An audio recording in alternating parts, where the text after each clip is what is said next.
네, 민주당의 유력 주자인 정원호 성동구청장은 성수동이 본인 구에 있다 보니까 본인의 공을 내세우고 있고요. 오세훈 시장은 서울시에서 2010년에 개발지구로 지정했기 때문이다. 이렇게 두 사람이 맞붙은 그런 상황입니다. 조홍천 의원님, 네. 보시기에 구청장의 기여도가 높습니까? 시장 기여도가 높습니까? 좀 다르잖아요. 그렇죠? 제 기억으로는 어쨌든 성수동 그 일대는 굉장히 낙후된 공업지역. 옛날 저 물레동 같은 그런 느낌이 있었는데 오늘 갑자기 확 바뀌었더라고요. 예. 애가 공부 잘하면 내가 내 피를 이어받아서 그런 거다. 내가 잘 가르쳐서 그런 거다. 그러고 애가 이상해지면은 당신 때문이다라고 하는 거 그거하고 비슷한 것 같아요. 제가 보기에는 두 분 다 어느 정도 기여는 했겠으나 내가 다 했다라고 하는 건 맞지 않은 것 같습니다. 특히 정원호 구청장 같은 경우는 2014년 초선 구청장으로 들어왔는데 제가 찾아보니까 2015년 9월 달에 성동구의회에서 젠트리피케이션 조례를 제정했습니다. 네. 그 얘기는 뭐냐면 이미 2015년 9월에 그 조례를 제정할 만큼 그 지역은 임대료가 팍팍 뛰는 지역이다는 거죠. 그렇기 때문에 1년 사이에 내가 임대료가 그렇게 팍팍 뛰게 만들었다라고 하는 건 좀 무리가 있을 것 같고 2012년도에 수인 분당선이 압구정역에서 한강을 넘어가지고 서울숲역까지 이렇게 연결이 됐어요. 예. 강북으로. 그 이후에 이게 사실은 조금 그 교통이 나아지니까 역동적으로 좋아졌다라고 하는 게 객관적인 거 아닌가.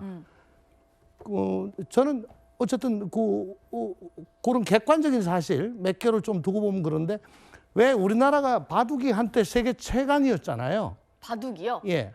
그 이유가 뭐냐고 물었더니 이랬습니다. 그걸 담당하는 부처가 없기 때문이다. 그냥 놔두니까 잘하는 거다.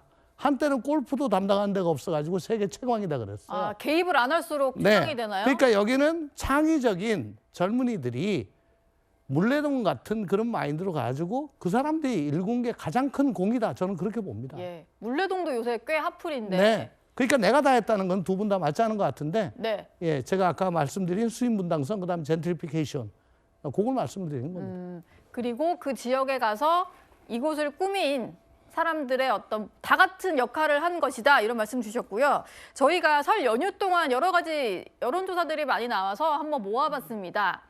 방송 3사에서 다 여론조사를 했는데 보니까 접전으로 많이 나오고 있는 것 같아요. 누가 앞선다라고 말하기가 좀 애매한 상황이고 정원호 구청장과 오세훈 시장이 양자 대결해서 이렇게 접전을 벌이고 있는 걸로 나오는데요.